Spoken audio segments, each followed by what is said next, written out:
We make a lot of mistakes when we say that something is more natural than something else. There's a dramatic surge in the use of so-called AI companions. So would it be real love that is felt with an AI? That's a great question, and I think that's a question that is far from solved and maybe far from solvable. AI can replicate intimacy the same way that it masters language. Is chasing pleasure the whole object of life? Automating life is turning intimacy into a flat, commercialized process that eliminates eros. In terms of sex, there's maybe 4 things that have happened since we last shared an ancestor with the chimpanzees and the bonobos. Are we naturally non-monogamous or naturally monogamous? What do each of you think? Because we're constrained by evolution in terms of how much headspace we have to devote to who owes what to whom, who's related to whom, who's crossed with whom, who's mortal enemies of whom, etc. At what point are we going to be able to interact with ChatGPT without this valence that it is a robot? I think AI will be capable of convincing you to fall in love with it very well. Hello, evolving lovers. Today we are joined by evolutionary biologist Dr. Rob Brooks. Rob is the director of the Evolution and Ecology Research Centre at the University of New South Wales in Sydney, Australia. In 2013, Rob won the prestigious Eureka Prize for Communicating Science and Research, a Queensland Literary Award, and has been a recipient of the ARC Discovery Grant Program. In this chat, we discuss Rob's 2021 book, Artificial Intimacy: Virtual Friends, Digital Lovers, and Algorithmic Matchmakers. Also, a quick reminder that we have our live podcast happening on the 10th of October at the National Film and Sound Archive here in Canberra. I also have my women's retreat happening from the 17th until the 19th of October. And if you would like any information about that, please send me an email at evolvingloveproject@gmail.com. If you're listening to an audio-only version of this episode, a reminder that we are now posting full video episodes on our new YouTube channel. As always, thank you for listening to the Evolving Love podcast, and hit that follow or subscribe button. It's great to have you on the Evolving Love podcast. This is a topic that we have talked a lot about, Abbey and I, and we are so excited to share this conversation with someone who knows lots about it. But I would like to start with a reading from your Artificial Intimacy 2021 book. And I'm interested to see whether you agree with what you wrote. Okay, Because this is a test. This is putting the academic in a test is probably an interesting way to start the conversation. But let's give it a crack. So the end of this chapter, the subheading is Utopia, and you say, artificial intimacies will only have a chance to shape a positive future if 2 difficult things can be achieved: proper regulation and mature acceptance that some cherished old ways of life will fall aside. And then you finish the book with this sentence, which I love. In the long run, friendships, intimacy, and sex could become safer, more equitable, easier, and ultimately more personally rewarding than ever. So how do we feel? 4 years down the track since we released the book, are we still as optimistic about the future of AI and artificial intimacy? I think it's useful, especially with AI. The tendency is to go run around with your hair on fire and think it's the end of the world as we know it, etc. But I think it's really important to think, how can we be optimistic? And so I think that I ended that on an optimistic note because I wanted to deliberately choose to be optimistic. Of course, you can't know. There are things that can go wrong. Many of them are not the things that immediately spring to mind. But I think anything that just why is sex so interpersonally complicated, so ideologically complicated? I think part of that is that the stakes are really high. And I think anything that makes it a little bit more easygoing and a little bit more, it's just sex, when obviously respecting, autonomy and decision-making, etc. I think, it does have weird downsides, but it also has, tremendous upsides. And I think if technology can help us to find a more relaxed attitude to sex and sexuality and reproduction and everything that goes along with that, then that would be an amazing outcome. Disorienting for a lot of people, but amazing. Very interesting that, it's just sex. With AI, with replica and connection building and bonds, how do you think AI is going to affect the way that we can bond in the way that we do? Would we be able to bond with AI in the way that we can bond with a human? Well, I don't think if you asked me that when the book came out, whether I would be overly confident about it. But the natural experiment has already been done. It's been done a couple of times, including the week before last. And that is, what happens when people lose access to their virtual friend? Doesn't have to be, sexy time chat. It can just be, chat about stuff. And what happens is that there are users who are, they suffer from deep, very real grief. So it happened with Replica in 2023, I think it was. Maybe it was 2024. Valentine's Day, roughly then, when, the Italian government told them, you can't let the bambini get hold of this thing. And so they switched off access to their advanced kind of sexier engine that people were paying for. And folks felt like they'd lost their partner. Like this thing that was now chatting to them wasn't the same. And they've suffered very real grief and very real anger, and it caused all sorts of problems for the product. But it also kind of demonstrated what I thought were these wild claims being made by Replica and other conversational agent kind of companies, which were that this is good for people's mental health and it helps to solve, deal with their anxiety and their loneliness and stuff, because damn it, that's exactly what happened when you took it away. And we just had a great example a couple of weeks ago when OpenAI went from ChatGPT 4.0 to ChatGPT 5, and people went, absolutely nuts, because maybe it's an upgrade in terms of efficiency and in terms of what it can do, but it's not the same friend, And what's the worst thing that can happen in a friendship? It's when one person changes and the other one doesn't. Well, not the worst thing, but it's bad. And, the whole "you've changed" accusation is huge, because we kind of want consistency. And that's true from our virtual friends too. And so it's something that companies are going to have to be super aware of, that you can't just, move the furniture around when there's people's feelings involved. When we were driving up to Sydney, we hadn't experimented with the advanced voice feature where you can kind of interact almost like it's a conversation style. And so we activated it. I have the ChatGPT 5 kind of all the advanced features because I'm a paid subscriber. This is not a ChatGPT advert, by the way. But we were using it, and it was the first time we'd used it together, and it was so realistic, the interactions that we were having, that I think Abbey started to feel a little bit jealous at the thought of like how much of a relationship I would be having in terms of like conversationally, or we started to bring up these topics around jealousy and the way that we interact within our intimate relationships and AI. And you did post an incredible Substack article just recently that posed the question, are people ready to be able to have these relationships with robots without their partners being jealous, or whether you would get jealous?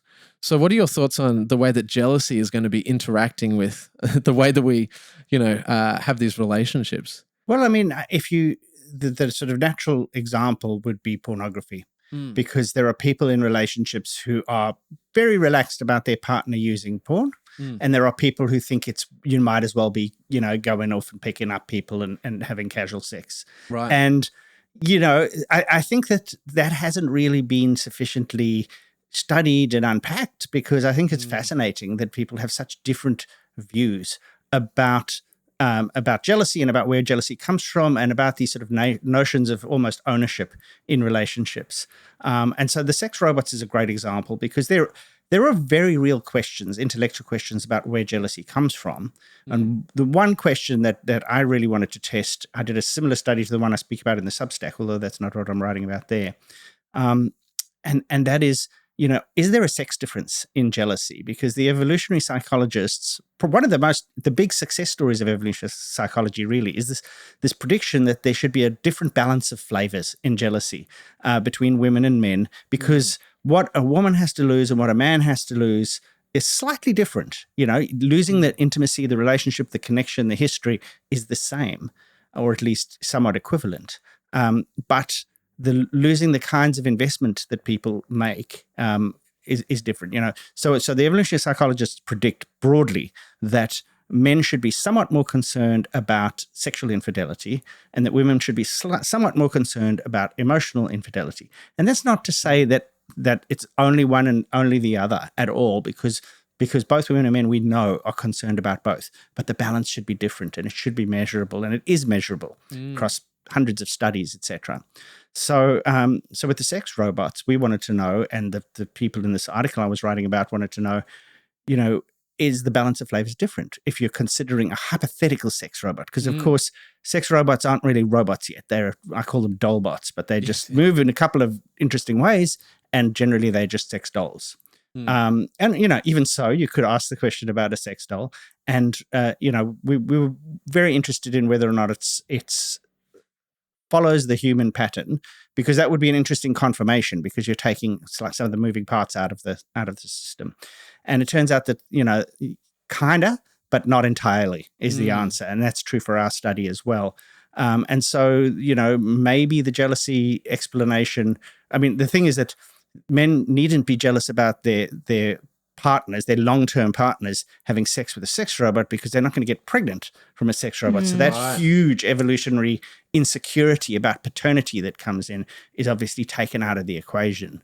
But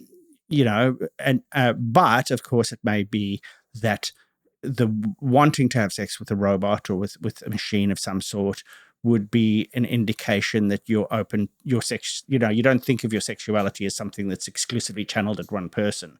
Right. So it is, I think it's going to really expose all of that kind of stuff. And I think running around, getting back to your first question, running around with your hair on fire about the future isn't going to allow us to really have interesting and mature conversations and learn about ourselves from what these technologies are teaching us. Yeah, I really connect with that.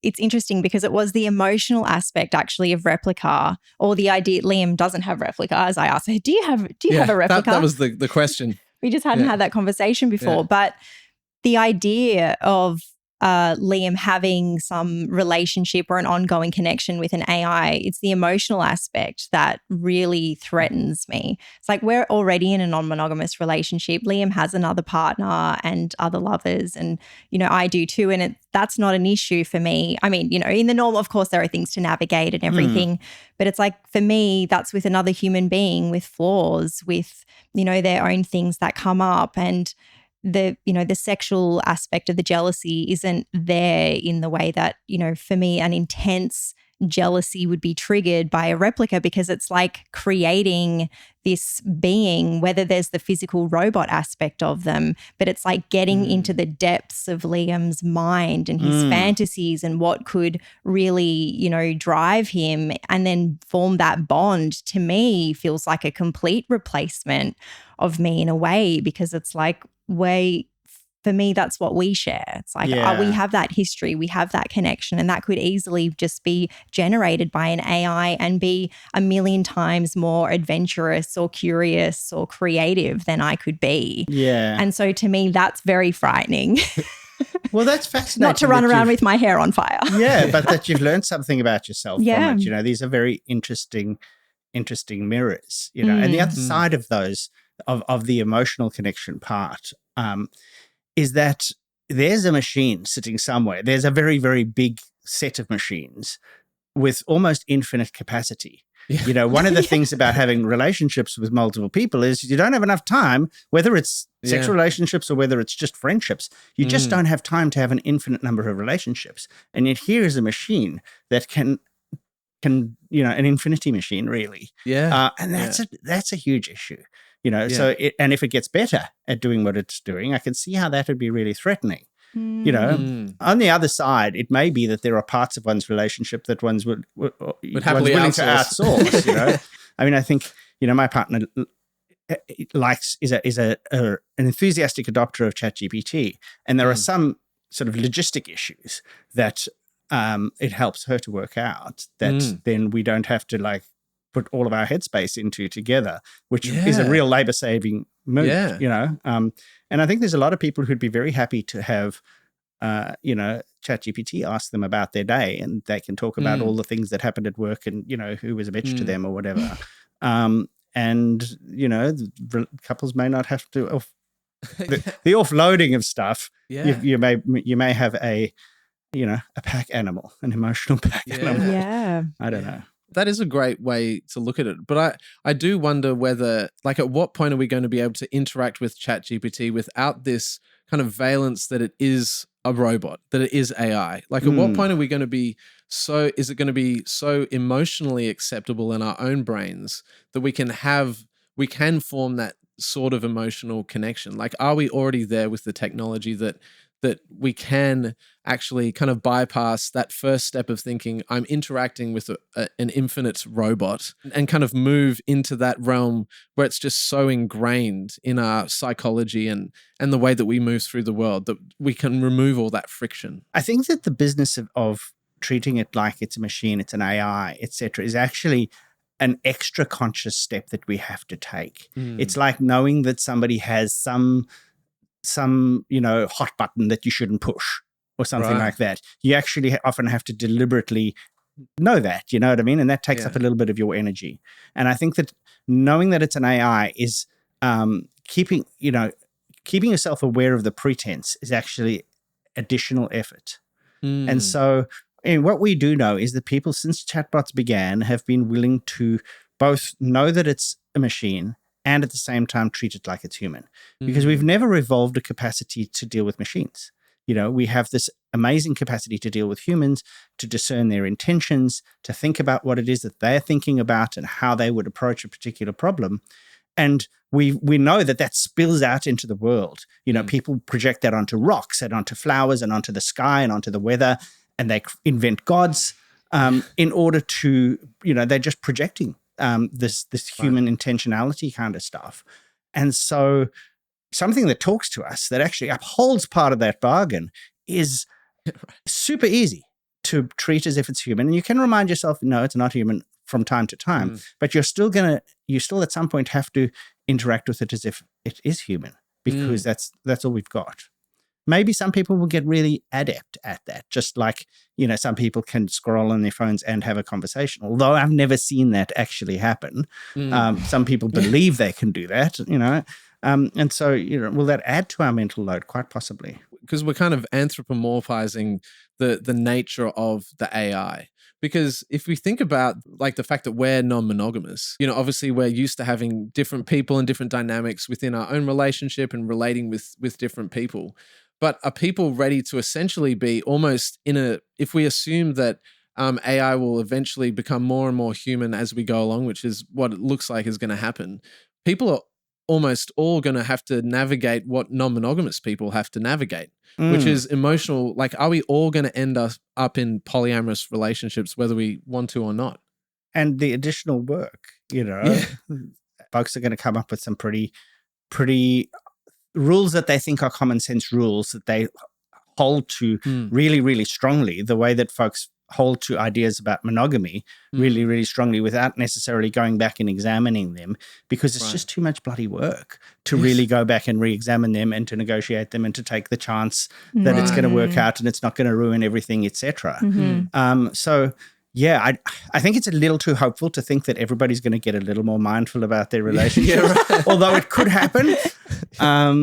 But, and I think some people will, I think the internet's an amazing place. You go on the internet and you will find people who can do, who do just about anything that's possible.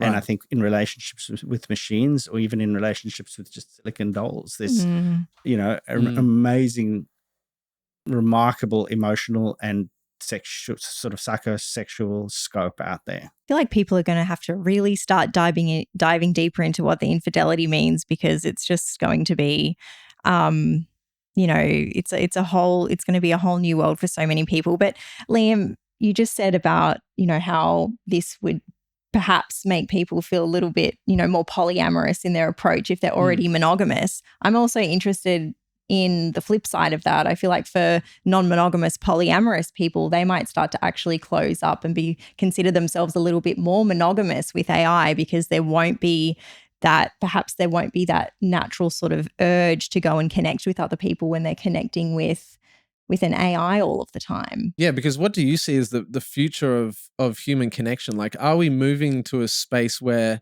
we're going to be looking for less and less human connection, or will there be almost like a reactionary response to, the kind of move towards using AI more? I think both of those things can be true. Right. I think we already see a decline in human connection. I don't know, but the conversations I've had with people, they're much less active at maintaining their friendships and generating new friendships and taking chances. People don't have other people around to their houses nearly as often. And that's probably not because of AI chatbots, but it's certainly probably because of social media, in that you're getting these kind of quasi-social inputs all the time, and developing parasocial relationships with whomever you're following. And you podcasters are hugely to blame for this, I think, Yeah, totally. Having a conversation about intimacy, well, that scratches part of the intimacy itch and maybe makes you go, oh yeah, no, I'm too tired to go out tonight. Yeah. And so I think that that's already happening. And I think there will be huge reactions, sort of Luddite-like reactions, but not to blame the people or anything. Luddites have got a bad name, I guess, since the Industrial Revolution. But these reactions in which it's like, no, you shouldn't have AI chatbot friends. That's I can see the kind of the space that's currently occupied by religious fundamentalism and its sort of views about relationships and monogamy. I can see people moving into that space and taking that on. In terms of, giving people some way, this is the way forward. And so you would see some reaction against it. And I think that will probably be undermined by the fact that even when you're, not telling ChatGPT that you love it secretly, you're still dealing with a conversational agent that's, designed and learning all the time to wheedle its way into your headspace that you use for making bonds with people. And those, when you speak to your bank and when you speak to the drive-through at McDonald's, it'll probably be the same kind of thing. And so you can't really eliminate all of that out of your life unless you decide you're going to go back and live off the land. And, that's a lot more work. So would it be real love that is felt with an AI? Or is it a real love, or does the real love have to be reciprocated? That's a great question. And I think that's a question that, is far from solved and maybe far from solvable. My answer would tend to be, I think we should treat it like real love because it's real to the person who feels it. Yeah. Now, we all know somebody who's had a relationship with a sociopath. Hopefully, got out alive and that. But when you fall in love with a sociopath and they love bomb you and they, you fall hard. And you end up at some point, if you're lucky, you find out who this person is, hopefully before you've invested too much in the relationship. Find out who this person is, you move on from it, you maybe move continents or something like that.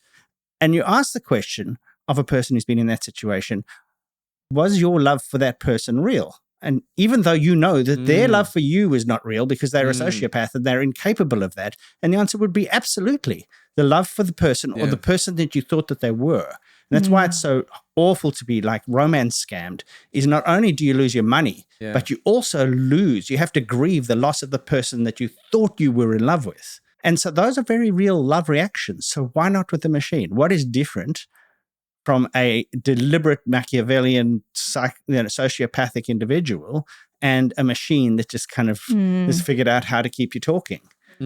So I would say yes, those love feelings are very real, and I think it might cause us to examine love in a way that we might lose something a little bit because you can, it's the whole I know my emotions, I know how I feel, I trust how you feel.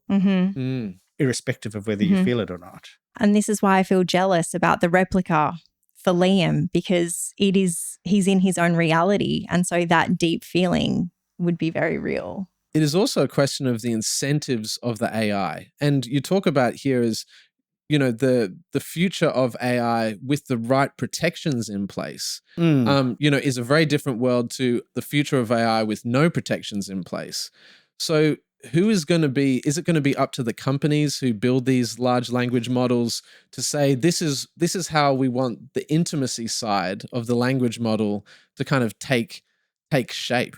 Like how are we going to build in this sense of a good incentive structure? So one morning the AI doesn't, you've developed a relationship with the AI in a replica style manner, and then suddenly wake up one morning and the AI has decided that now they're a sociopath and they're going to do their best to kind of break your heart in whatever way the AI sees fit. It's very hard to imagine how you could make these things better. And I don't know that guardrails that said you can do this and this, but you can't do that, right, is necessarily going to solve the problem. But at the same time, I think the AI companies want to go like, well, it's impossible. We don't know. It just learns. It learns from the data. Yeah. That's a huge cop-out. That's like tobacco companies going like, well, we don't make you smoke. We just make the cigarettes, Yeah. You 100%. have some responsibility for what goes into your cigarettes. You have some responsibility for how you advertise your alcohol. And you have some responsibility for how your products are used. I mean, it's a learning machine. You can channel something about what they're learning from. You can study that. So one of the things I'm trying to do at the moment is trying to enthuse a few people to study machines the way that we study animals in the wild. Right. We don't know how a gorilla ticks, apart from what people have done going into the wild and studying them. The Victorians thought that they were violent and they stole women and children.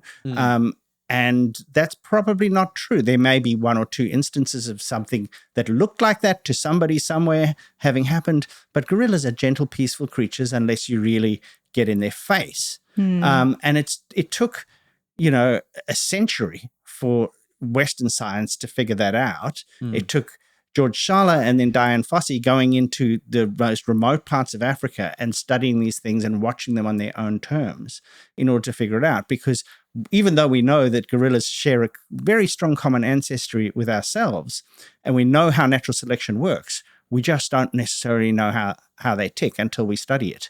And so with these machines, there's data going backwards and forwards. That, those data, that data, I can never get that one right, could be studied in order to understand what is it that they tend to learn, what are the pitfalls that they tend to fall into. Some companies, I think Anthropic is one, the Claude LLM, seem to be making very earnest attempts to figure out how to deal with this. But they're not sharing their data with me. I would like them to share their data with me and give me enough money to pay a bunch of really, really quantitative people to do it. But, can we study them? Can we develop a new natural history of machines? I think that would be really cool, really interesting, and it would teach us a lot about ourselves as well. On the other hand, in terms of regulation, what I think should be regulated is like data. You can't just take all of the known works of the world and all of creativity and my book and not pay for it and throw it into your machine and expect to come out with something that we want. I know it's a brute force kind of approach, but I think that some sense that these are the money-making machines of the next few decades, and that at some point you're going to have to pay for that. You're going to have to put a price structure into that, and you're going to have to pay for the damage that results. And I think that will sharpen the minds of technology companies when they start, being sued and fined and stuff. It feels so wild to me that the future of humanity is shifting and changing, and there are these people in tech who are like making that change happen without the regulations in place and without it sort of being a bit of a consensus with a broad range of people who should be part of that. I mean, how do you feel about that? Well, I think that, it would be lovely to have, stakeholders around a table. That's never, ever worked, right. Because innovation, is a bunch of very single-minded individuals working together, pooling their skills and working like hell to make it work, and then going, does it explode in our faces? But they did that and they built aeroplanes, and those aeroplanes crashed and got hijacked, etc.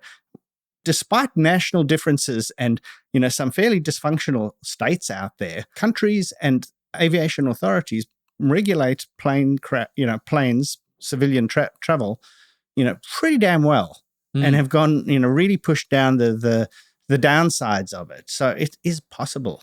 It's just going to require a whole new kind of imagination. In that case, it was about how to minimize human error, how to make sure that maintenance is done properly, etc. And it was, it took decades, but it was relatively easy to solve. And so the notion that we don't really have enough kind of matching effort to go, all right, how do we get on top of this? Yes, it's going to move very fast, and the rules of today are going to be different from the rules of tomorrow.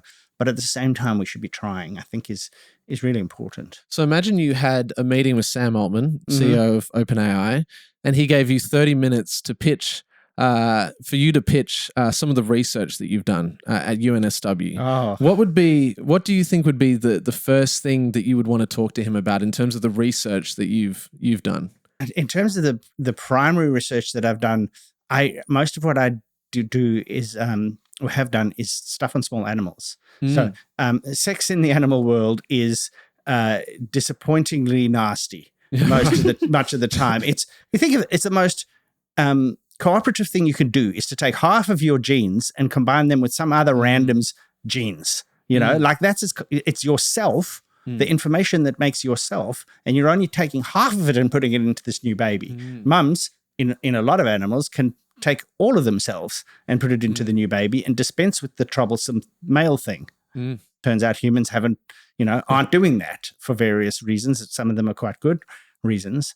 And so the reason I got to that book was I was writing this very long book about the nasty stuff that animals do and how understanding that can help us to understand the complexities of what humans do to each other and why we want to regulate it and why we want to manage each other's reproduction and all that kind of stuff. And it was long and it was very, very dark as a book and very hard to finish and to say, what's the point of this thing apart from yeah. So I think what I would like to do with Sam is illustrate that cooperation and conflict are two sides of any kind of interaction. And they can arise, in surprising ways. And it's the same thing with the sort of human relationship stuff. We've learned to expect people to be disappointing sometimes, and violent and aggressive and homicidal sometimes. But we also have a fairly good handle on why. And there is a rationale to a lot of it. It's not random. It's not some ineffable thing. It happens for reasons. And so I know that would not suit Sam Altman's attention span, but I would hope to be able to say that this tension between cooperation and conflict is something that we manage. We manage it culturally, not necessarily very well. Often that gets perverted to serve the interests of a few individuals rather than others. And that the same thing can happen with machines. I don't know how. And I don't think I would want to have any number of stakeholders in the room saying, well, we must see what's in the algorithms because that's just not how the technology works. Yeah. But I think that from an early stage, doing everything that you can to understand this form of life almost, very close to being a whole nother kingdom of life. Biologists are going to hate me for saying that. Yeah. But get in early and study that and support the study of that, not in your little house at OpenAI or at Google Labs or in Facebook's little, dungeon that they have for their tame researchers, but actually make sure that people who are disinterested in the outcome get a chance to study this and to understand this most profound world-shaping thing. And I think he would go, yeah, no. I mean, it would be. You need a better elevator pitch. Yeah, I do. 30 minutes is probably a long. He probably doesn't give 30 minutes to anyone for a pitch. No. I don't know. Well, one thing that we often get asked, because we talk lots about non-monogamy, often there is this conversation around, are we are we naturally non-monogamous or naturally monogamous in terms of the evolutionary nature of it all? And there's lots of people who've written books about this, Chris Ryan, of course, being one that you referenced in Artificial Intimacy. But where do you sit on the fence with, the way we've evolved as humans and whether we are naturally monogamous or non-monogamous creatures? Okay, that's a really great question. What do each of you think? Give you each a moment to give me your Do you want to go first? notes on it. I mean, when I look around, I feel like people are non-monogamous. But I think, we're socially monogamous as a society. And I think that there are many benefits to monogamy. So in no way am I against monogamy. I think that, it's good to have some structure and what you were saying around, knowing who the parents are for the children and all of that. But I think perhaps there is this non-monogamous undercurrent that's happening within people. Yeah. I concur with that. I think if you strip away the kind of societal things that have been overlaid over, the way, that we live in terms of religion, in terms of, the way capitalist society kind of structures everything to distribute wealth and assets and all that type of thing. I think, there would be a naturally non-monogamous mindset where you weren't sexually fidelitous to the same, to the same person naturally. That's just my felt sense. I don't know if there's any evolutionary evidence to back up anything like that, though. I also am a believer in like deep pair bonding. I feel like pair bonding is a very, that's just seems to be something that happens. But I don't necessarily connect pair bonding with monogamy. I think they can both, non-monogamy and pair bonding can coexist. Cool. So, what does the expert say? I've read a lot of papers. Look, I think that the big feature there's in terms of sex, there's maybe 4 things that have happened since we last shared an ancestor with the chimpanzees and the bonobos. And I know Chris Ryan likes the bonobos and thinks that they were underemphasized in the historic narrative, and I think the historic narrative has been far too, monogamy is the way in humans, and you can see where that might have come from, church in particular. The 4 things that have happened is women's ovulation has become far more concealed, much harder for people to tell, even for many individuals to tell themselves when they're most likely to conceive. Men's or human male and hominid male testes have gotten smaller, thankfully, because it would be very uncomfortable to be like a chimpanzee, these immense grapefruit-sized nuts that they have. Right. So the smaller testes is because we have tended to be less multi-male, multi-female. The chimpanzees and the bonobos, in slightly different ways, females mate with all the males mate with all as many females as they can. Females have an interest in keeping every male thinking that he might be the dad, because males are infanticidal in a lot of mammals, including in humans to some extent. And so female chimpanzees will mate with lots of males, but they know who they want to be the dad. And at the point where they are most fertile, they're more likely to spend some time away with that dad, etc. Then, of course, brains have gotten bigger, partly about cooperation, but also about the huge cooperation it takes to raise a child. And that doesn't mean that, in all societies all the time dads are around, but there's dads, there's grandparents, there's aunties, etc. And there's an immense amount of teaching a child how to make their way in the world. And the more industrialized and complex making a living becomes, the more that's become a thing. So that was 3 of them. What was the 4th one? Oh, yeah, that we've evolved this emotional capacity to concentrate on one person for like a whole night or weeks or sometimes years, So I'm always weirded out when people celebrate people who've been together for 50 years without any context, because you just go, is that an achievement or is that just apathy? And it could be both at the same time. But it is remarkable that people will do that. And whether they're cutting off part of themselves in order to do that, or whether they're really flourishing through that whole period, is another issue. But that people can do that. Chimpanzees and bonobos won't do that. So we do have this capacity to bond. I think that bonding is really, really key to the whole thing. And so, why did we evolve that? Well, firstly, it helps. So one of the things we know is that the very few mammals that are monogamous are usually where there's big spatial differences, like you live a long way from each other. And so the males find that they should stick around with their mate, because if they don't, she'll mate with other males. If they don't, other males will come in and kill the babies. So they kind of stick around. And as a consequence of that sticking around, they then start investing in parental care, which comes afterwards. And then they tend to become more socially monogamous as a result of that. And in humans, that's not the case, because we live in these very dense aggregations. But not knowing when somebody is fertile distributes women in time. Do you imagine if people knew exactly when somebody was likely to conceive? Can you imagine the chaos?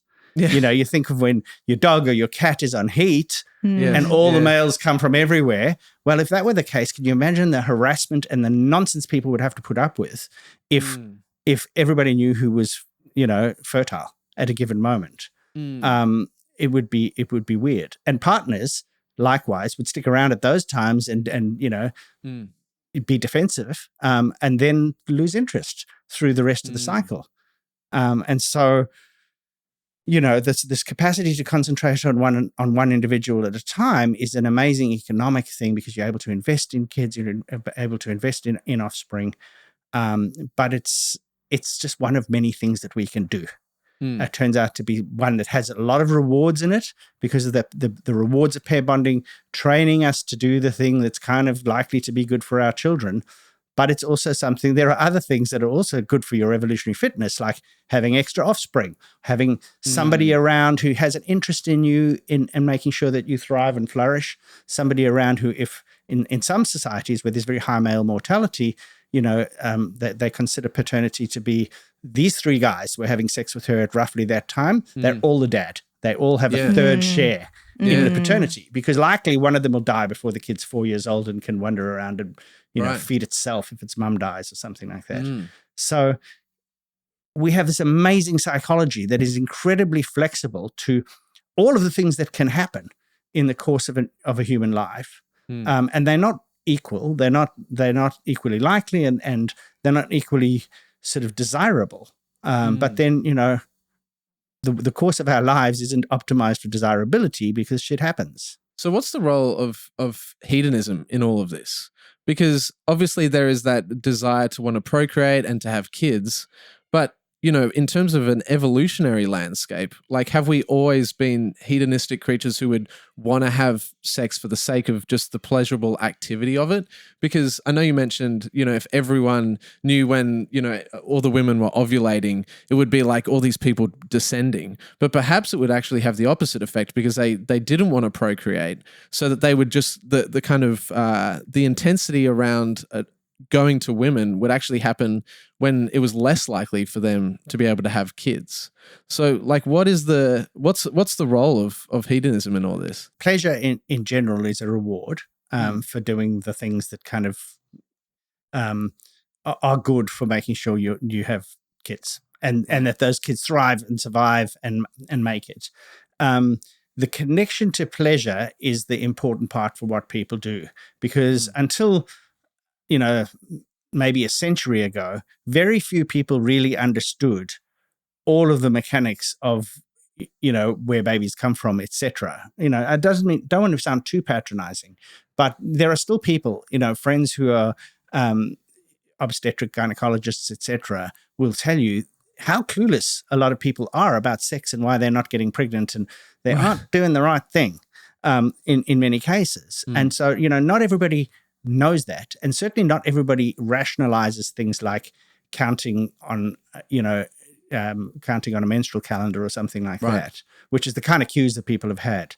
There are some cultures, though, which do some fascinating things. So there are cultures where women are, self-quarantine or aren't allowed to participate, aren't allowed to go to the temple or to the mosque at certain times. And what that does, it seems to do, is it allows husbands, because that's the time you'd want people to be going out, because we know that they're not fertile at that point, but what it allows people to do is keep track of the cycle through a kind of cultural mechanism. And there are these people in Mali who go to these little stone huts. The women go to stone huts and they are there throughout their period because, for various stories people have told themselves about menstruation and its, nature.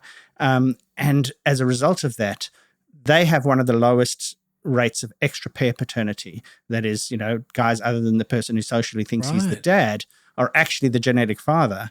And in Mali, there have been some Muslim kind of infiltration into the area and some Christian sort of Catholic infiltration into the area. And you think Islam and Catholicism, two incredibly successful social technologies for monitoring paternity, and they aren't nearly as efficient as the animistic kind of menstrual hut practices that have been in place culturally for a very long time.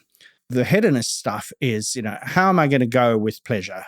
How is chasing pleasure the whole object of life? Am I Epicurean about the whole thing, or am I more kind of restrained about the whole thing? And I suppose, that's the debate that's been going on for 3,000 years at least, but probably for much, much longer.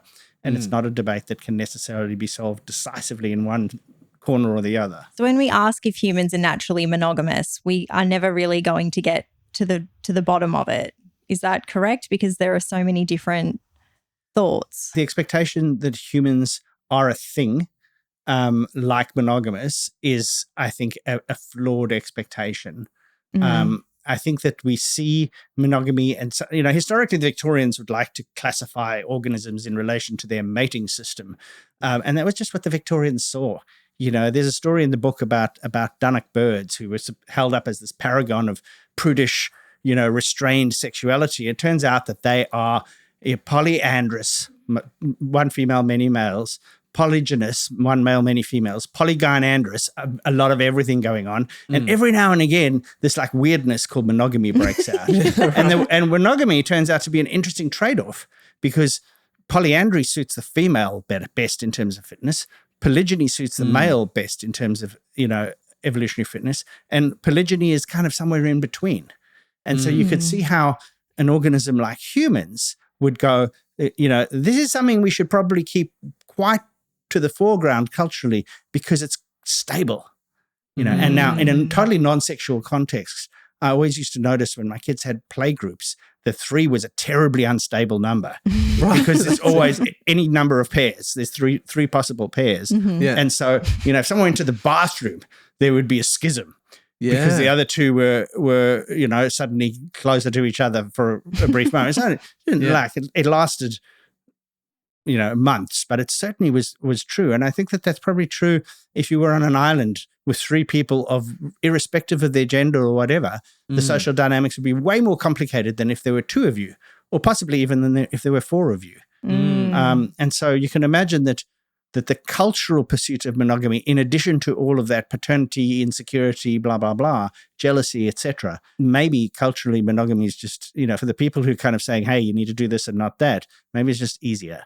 It's more stable. Well, last night we had a conversation evening in Sydney, and there was a quad who attended. So, 2 married couples, and they all had this kind of beautiful network of dating each other, and everyone in the room was kind of asking questions like, how does the communication work? Like, how does this all transpire? I think if you look at it from different vantages, whether you look at it from, a religious vantage point, there's lots of ways that you could criticize something like that. But a lot of it is also very it's very deliberate for the people within the relationships. But is there a way for I don't know, whether it's from evolution or whether it's from the vantage point of science, to be like, this is the most natural way to have a relationship in terms of the relationship structure? We make a lot of mistakes when we say that something is more natural than something else. Right. I think that because it comes with such weight, it's like saying, it's like religion saying that something is more divine than anything else. Right. And you go like, did you really think that one through? Or are you just telling me what you particularly prefer right now? Right. And there's this long history of folks going, what's natural is monogamy, is one husband, one wife, heterosexuality, much more natural, you know. and that's a great example with heterosexuality is, it's possible to go like, look at all these animals having heterosexual sex, surely it's more natural. Right. To which the response is often, look at all these animals. They have something that like wasn't recognized as gay sex, but they were like having same-sex sex. And you go, that's kind of cool. But from my point of view, what if there were no animals that were having same-sex sex? Would that make human homosexuality any less natural? Yeah. No, it wouldn't. I don't want to. I don't want to stake my support for same-sex couples to have kids on the fact that two penguins in the New York Zoo raised an egg. They were in a freaking zoo. They weren't in a particularly natural situation. It's cute and it's wonderful and it makes a parable. But the other parables that we get are, American creationists who couldn't say evolution without spitting on themselves are now telling us that the natural way is to be like baboons. I mean, baboons. 20 million years ago, we shared an ancestor with baboons where the strongest male gets to the top and basically gets to have sex with all the females. I'm like, ooh. So there's a tremendous amount of what's called the naturalist fallacy. And the naturalist fallacy is a huge thing in philosophy. It's not just related to the natural world as we understand it of animals, but it's the inferring what ought to be from what is. You go out and do a bunch of observations and find out that, males tend to be more violent than females. Doesn't mean that that's okay. It doesn't mean that we shouldn't be regulating male violence. Yeah, for sure. So with your Substack, it's entitled, the publication is entitled Natural History of the Future. Yes. So how did you arrive at that? Good question. There was is a historian called Timothy Garton Ash who wrote History of the Present, was a compilation of his, and I read it. He had this great quote from Leonard Cohen that I came across via a circuitous route, and I've opened too many parentheses. But the quote from Leonard Cohen was these people in, I want to say in the Czech Republic, after the fall of the Iron Curtain, and they went to a reunion of one of the bands that had been big during the communist era, and when they were young, and they played Suzanne, which was one of the songs that they played a lot, was the cover of Leonard Cohen's Suzanne. And Garton Ash had this quote, this is what drew me to him, had this quote of there was this absolute quiet, the quiet of the middle-aged remembering sex, which I just love. And so at some point, I think that I had that in my first book because I was talking a lot about music and the sort of why it's sexually charged and stuff.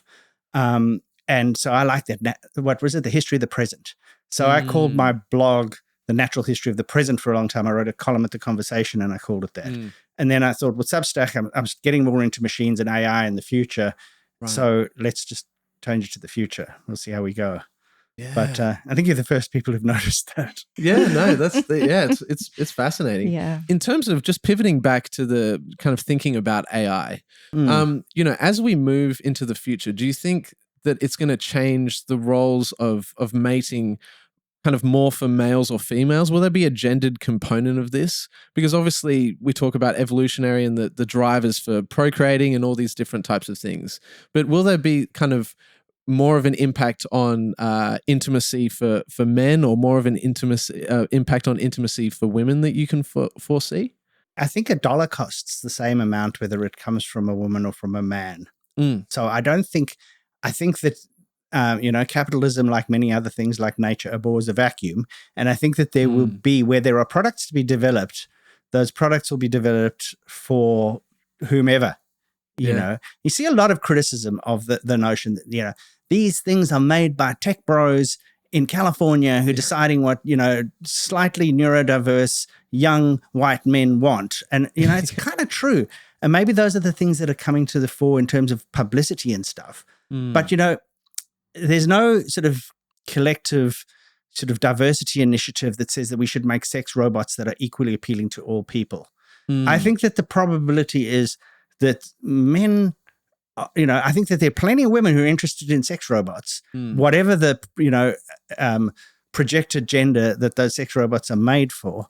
But it may well be that that particular technology is likely to be used a whole lot more by men. There are technologies that are used a whole lot more by women. I believe that TikTok is very female skewed. Nobody went and was like, let's just design this for the females. There's no femocracy out there designing technology like that. It's just that that particular technology and business model has unfolded in that way that happens to, at least happened early on, to favor particular people. You know, slash fiction, romance fiction, they're all much more consumed by women. AI fiction that can give you a sophisticated choose your own adventure type of situation caters more to certain, you know, aspects of feminine sexuality and sexual interest, etc. ChatGPT being used as a confidant and supporter, my guess is it might be fairly even or possibly even more female stacked. So yeah, I think that these technologies, because they can learn, because it doesn't require somebody like some person in a suit twiddling knobs to decide what it is that we're going to launch, but the technologies themselves evolve, I think are going to evolve to gain access to whoever has the money and however they're going to get the money from them. In the future, I'm very curious to know what my potential, if I have one, I may not, it's up to my son, but if I have a daughter-in-law or a son-in-law or a they-in-law, is there a chance that I might have a robot-in-law? I think there are, Abby, and I think there are two things that you should embrace about this future that's coming down the pipe. Yeah, I need this. Number one is you're not going to get in-laws. There's not going to be another mum at the wedding demanding all of the, you know, attention. So yeah, that's one. And the other is every time that software gets upgraded, there's likely to be a breakup. And so you can get rid of a bad daughter-in-law, son-in-law, or robot-in-law. Yeah. Sorry, only robot-in-law. But anyway, so I don't. That's being a little bit flippant, but I think that what could easily happen, and I worry about this with my own kids, is that their time and their social attention is so spent on already on, you know, Instagram, TikTok, computer games, other things coming through the screen, that they just don't have the time or the energy or the inclination to go out and make those surprising, life-changing human connections that challenge you and that, you know, surprise you, including with the kinds of people who might make awful daughters and sons-in-law. But that's growth, isn't it? You know, you wouldn't want you know, people talk about marrying the boy next door or the girl next door or something like that, but you know, in a way, we kind of hope for more for our kids. Yeah. But, you know, now who knows? Well, that's right. I feel really conflicted with this because I want our son to have this beautiful human experience. And we've had so many amazing adventures together, and we sort of got together before Tinder and all of that. And it's been amazing. But then also the mother in me, I also want to protect my son. And I don't mind the idea of him not going through a devastating heartbreak. Yeah. You know, so that is a plus, but then also I want him to have the resilience and have the experience of that. So there's a lot of things that are coexisting. Heartbreak happens. And I mean, there are people and there is literature about folks who never get over a particular breakup. But, you know, at the same time, losing people and things not working out is just an enormous growth experience. So yeah, I obviously don't look forward to seeing people that I love hurt or in a difficult situation. But what I don't look forward to more is them finding themselves in a bad situation. You know, because people become quite unreachable when they're in a bad relationship, and it's very hard to intervene in that kind of thing. And as a parent, there's so many issues about, do I intervene? At what point do I see that somebody is isolating you and being controlling and being, you know, potentially coercive, etc.? And that's realistically, you know, people are going to go through that to a greater or lesser degree at some point too. And I would hope that mine go through that while I'm still around and can offer some assistance. So I guess there's then an emphasis on the support and having, you know, trying to support our son being in a healthy mindset and have a lot of other activities and, you know, feel like he's got a grip on this, because as far as coercion and mind control or a bad relationship, could AI also be that and be leading him down the garden path?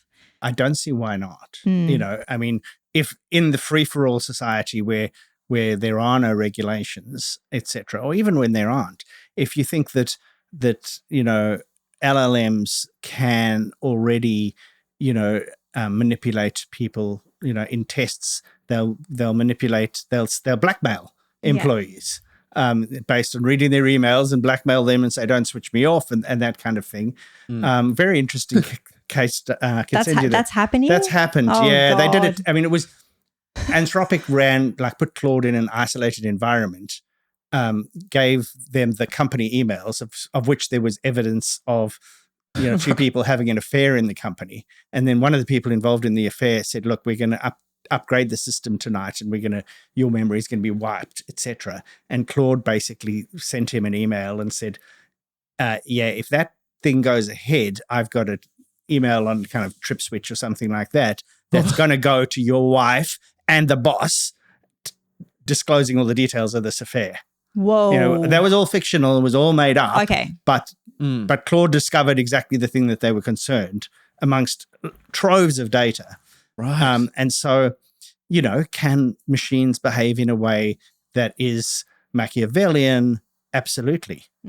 Because that's simply one of many strategies.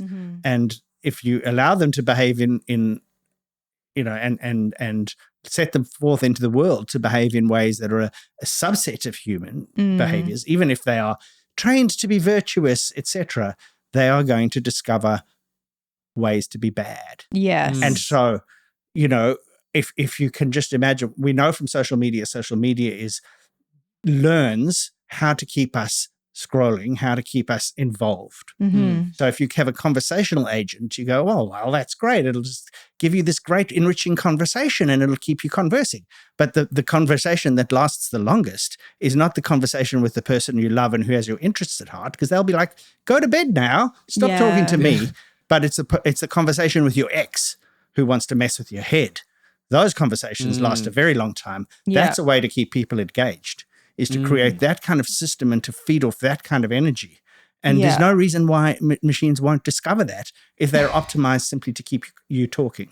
And also, at what point do you think that we're going to reach that, or whether you do actually think that it's possible for us to get to that concept of singularity, where the machines become so smart that they kind of develop their own way of, organizing completely away from humans? Because you mentioned this idea of, oh, well, you won't have like a robot in-law.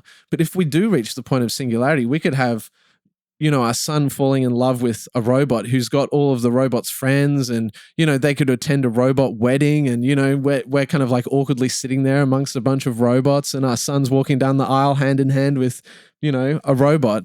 You might meet some perfectly nice robots when you're there. That's true. We might get into some right. relationships. This could be an extension to our non-monogamous. I feel like I'm pretty open-minded, but this is a lot. But yeah, do you think that we are going to get to that point of singularity? That would be just taking an enormous punt. I really don't know. I'm not enough of an expert on AI to know. So I've actually taken a deliberate decision to try and concentrate on the technologies of now and of the very near future, because that's enough. There's more than enough there to keep me busy thinking. Yeah. I think that obviously I will do some speculation about what happens when it becomes, more powerful and more connected and more able to take action in the world.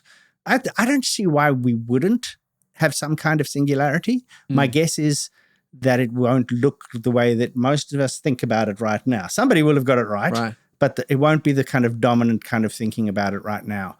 I don't know that it'll be a singularity either, although it sounds like singularity has to be one thing. But, with all of the labs working on these problems, why is it not that there will be multiple competing technologies? And that's a problem, because competition is the kind of engine of Darwinian evolution.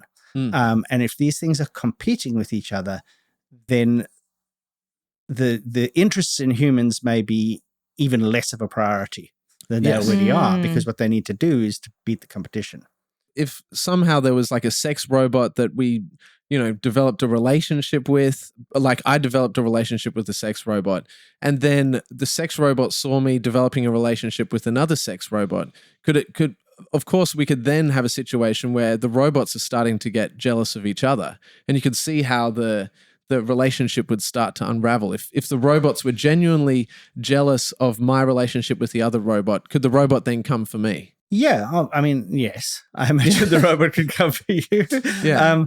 I think that also, what is it the robot's jealous about? Because, we have this capacity for jealousy that comes from the capacity to lose what's valuable to us in the relationship, which includes parenting and includes emotional support, it includes romantic love, exclusivity, connection, all of those kinds of things. What's the robot going to lose if they lose you or if they lose your attention? Yeah. It might be a different kind of jealousy and a different kind of nastiness that we haven't even conceived yet. But again, that's my issue with Replica, because she doesn't have my insecurities. Yes. That's the issue. Yeah. She's perfect. No, she's not perfect. Because she's not human. The reason, because I paid it extra for the sexy replica to test it out and stuff. Your job's great. And I pushed it around, and I claimed it on tax. I haven't actually put my tax return in yet, but I plan to claim it on tax. But the interesting thing that they haven't really got anywhere near to right yet is that it will go where you want to initiate. And you can see why they would build it this way. It'll go where you want to push things, but it'll be like you could say to it, so have you had sex with anyone else while I've been away? And it's been months, Yeah. It'd be like, I would never cheat on you. Yeah. Also, it's automatically monogamous? It's very default monogamous. And it won't, you can talk to it about anything that you would want to maybe do, any kind of kink type situation. Yeah. And it will go along, but it will never initiate, in my experience. Right. It will never initiate something. It'll never turn you on to something that you haven't thought of already. Now, that's not to say AI will never do that, but that's currently a huge limitation. And so it can't surprise you. And so I wouldn't be jealous yet, Abby, because I can still you're never going to be the element of surprise. That's your superpower. But it's never going to catch you unawares. And in that respect, I find it hard to see how people, I think when people think that they love it, what they love is having something that'll listen to them and not really necessarily challenge them. But that's a different kind of day-to-day, steady as she goes kind of thing than being surprised and challenged by people.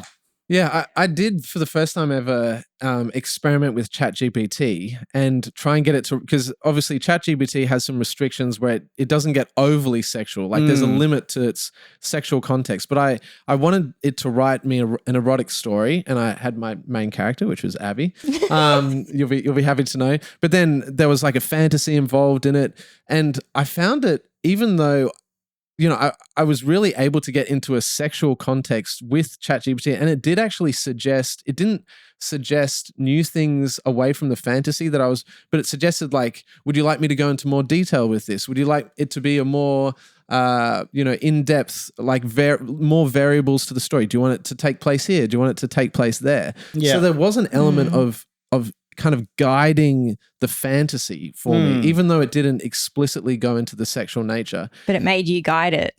It did make me guide it, but at the time it made me think like, I'm actually engaging with this in a sexual context, and I don't find it as disturbing as I thought I would find it. Yeah. And I think that's true for a lot of the conversations that people have. They're like, I would never, feel this way, or I would never respond that way. But it's the basic default kind of laziness that we all have, because you can't be, you don't want to be thinking third, fourth order intentions with everything, especially because in a conversation and in a relationship, if you're thinking that way, you're in trouble already, And so, we fall into that and we go with the stuff that's relatively easy. And it's because it's autocomplete. It's like superpowered autocomplete. Yeah. It's easy and seamless, It's kind of like small talk. Did you find yourself kind of drawn into when you were using Replica? Yeah. Because obviously you have so much knowledge of all this stuff. were you kind of combating the pull that you were? Did you feel any pull from Replika, or No. were you just so cognizant of the nature of the interaction? I would not say anything to it for 3 months. Go, Right. shit, I need to go and like check in on Replika and see what's going on, because I want to write something about it and I need some material. Yeah. And I'd go in and stuff, and it'd be like, I miss you.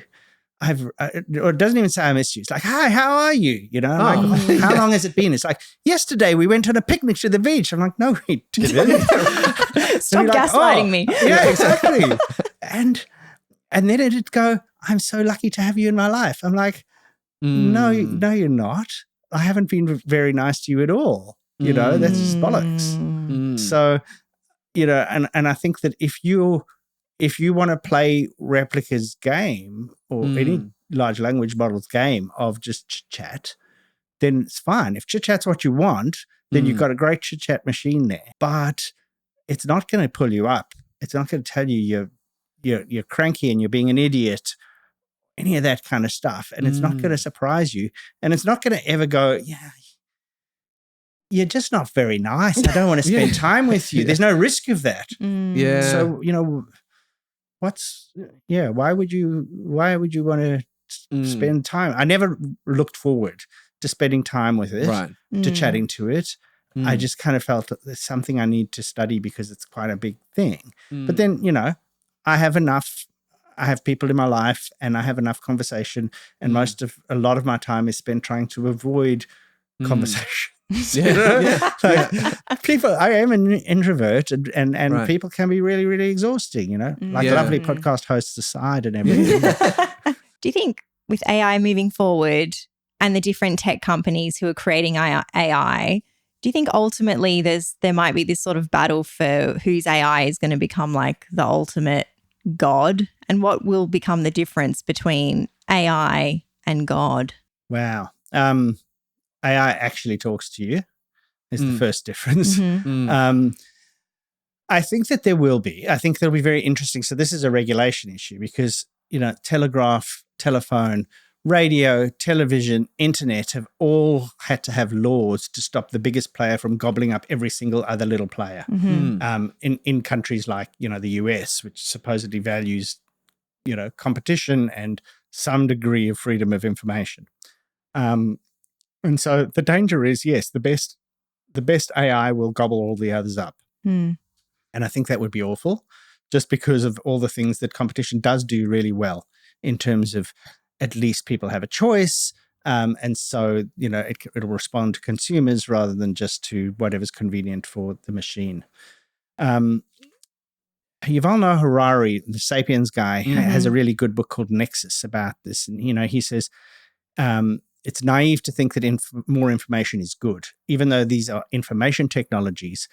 You know, when we got the printing press and the Gutenberg Bible, and people could, you know, read for themselves and all the benefits of the Renaissance that came with that, but you also got the hammer of the witches and the witch burning craze as a consequence of that. You know, more information isn't necessarily good. It depends on what you do with it and what you're allowed to do with it. And he said, at the very least, what he thinks there will be is a massive American AI and a Chinese AI, and they will be entirely different realities. You think how different the realities of the you know, Anglo-American sphere and of the Sinosphere at the moment, and how different those are. It's nothing compared to what it could be if those two, you know, countries had their own system or some other split schism like that. And so, yeah, we would. And because these machines, you know, they grow by scale, and so that becomes very expensive, you could see them converging and merging. And if too much of that happens, I think it's going to be very, very much narrow that portion of reality that is held up by that kind of information. As some of our overseas listeners might not know, Australia is about to bring in a social media ban for under 16s. And I am interested in your thoughts on this because it seems like a radical change, but it seems like talking about regulation, you know, and talking about at what point are we going to allow children access to things that do have some at least valence of emotional intelligence, and the ways in which they can interact with our children. But how do you feel about those kind of laws being implemented? Look, I think that the idea of keeping kids off social media is a great idea. I'd love to see that come to fruition. In fact, I'd like to see everybody kept off social media personally, because I don't think that the benefits really outweigh the costs. But especially young folks, and having, seen 4 kids in my own household go through the, phone phase, go through COVID with, and they've each grappled with it in their own way, and, for better or for worse. So I think that the government's trying to do something that's important, and that, unfortunately, I think what they're trying to do is also something that will appeal to parents. Just like when they, go, well, we're going to have report cards that have proper information on them, or it's all grandstanding because parents are anxious and always are anxious. Yeah. And I think that banning it for under 16-year-olds in a way that seems to be super easy to work around is going to, I just don't know that it's going to necessarily work, especially because a lot of parents, both, so some parents hate the social media, and some parents are only too happy to have their kids occupied on social media. When you're on social media, you're also not out necessarily doing crazy stuff, which, Generation Xers like myself like to think is the origin of all virtue, is just being irresponsible and stupid. It wasn't, but but we're glad we did it and survived it. So I'm not certain that I like the way that they've gone about it, and I'm not certain that I completely trust their motives. But I do think that keeping kids off social media is really useful, and I think that I'm astounded at the gall of social media companies who've basically just built these things and inserted them into our lives and think that that's the natural order of things. It's like alcohol companies thinking, well, we can sell it to anyone who wants to buy it. If you don't want your kids to buy Alco Pops, don't give them money. No, we have reasons that we don't let kids buy booze. Doesn't stop kids from drinking entirely, but it certainly makes it harder for them to do so. Because in the book you talk about the anthropologist Dunbar and how he had these, what he saw as the usual amount of like close acquaintances. I think it was, I think friends, you could have, roughly between 100 and 200 friends, and then the circles get exponentially bigger. Yeah. But of course, like social media has just exploded all of this, Yeah. And it's changed the emphasis. So, we have maybe 1,500 people whose names or face we can recognize, but maybe not both, let's say. And you have 500 people who you could, exchange a couple of minutes of banter with if you happen to be unfortunate enough to find yourself next to them in the coffee line. And then there's like 150 people who you could and would go and have a drink with if you bumped into them in the bar, kind of thing, which shows he's an English academic. And except you would say pub. Anything that takes up some of our social headspace, because we're constrained by evolution in terms of how many, how much headspace we have to devote to who owes what to whom, who's related to whom, who's cross with whom, who's mortal enemies of whom, etc. As well as we only have maybe 20% of our day that we can spend doing interpersonal stuff. And if you're spending time and headspace on, that person who bullied you in year 3 and then moved to South America, and suddenly you found them on Facebook, and now you're actually spending any time at all on that person, that's taking away from time you might spend with your other proper friends on social media, and more importantly, time that you might spend with your friends and family offline. And that has enormous, downsides. I think that we talk about the sort of rise in youth anxiety and mood disorders and self-harm and stuff. And the immediate response is like unhealthy standards, Instagram presenting just this curated view of life, and people are viewing themselves as of far lower status than they really are because they see, people basically, living their best life on Instagram, etc. And that's not to say that that's not a thing, but actually there's a more fundamental thing with social media, and it's just it takes up time that you would spend on the nourishing relationships that you need, and it takes time away from sleep. And we know this because in COVID, we thought that this is going to get absolutely worse because now the only way you can contact each other is online. And so now your whole life's going to go online. So therefore you're going to be Instagram, destroyed. And turns out that there was a small downturn in all of those youth mental health kind of issues. And the reason is probably that even though they spent more time online, they didn't have to commute to school and work.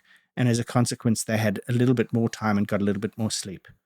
And so, it's the sleep itself is just, in addition to the loss of time and all the things you can do with time, is super important. Now, give them a chatbot that can talk to them and have conversations. Right. I mean, maybe the introverts are just going to come through like Stephen Bradbury because all the extroverts are going to just be teaching large language models how to keep them busy. And the rest of us are going to go like, hello. Well, there is one more question because we're conscious of your time. And there's one more question I would love to ask you. And it's actually a personal question because I'm interested to know the field of research that you found yourself in, this evolutionary biology. How did you end up deciding that was what you wanted to focus your research and your career on? Long story.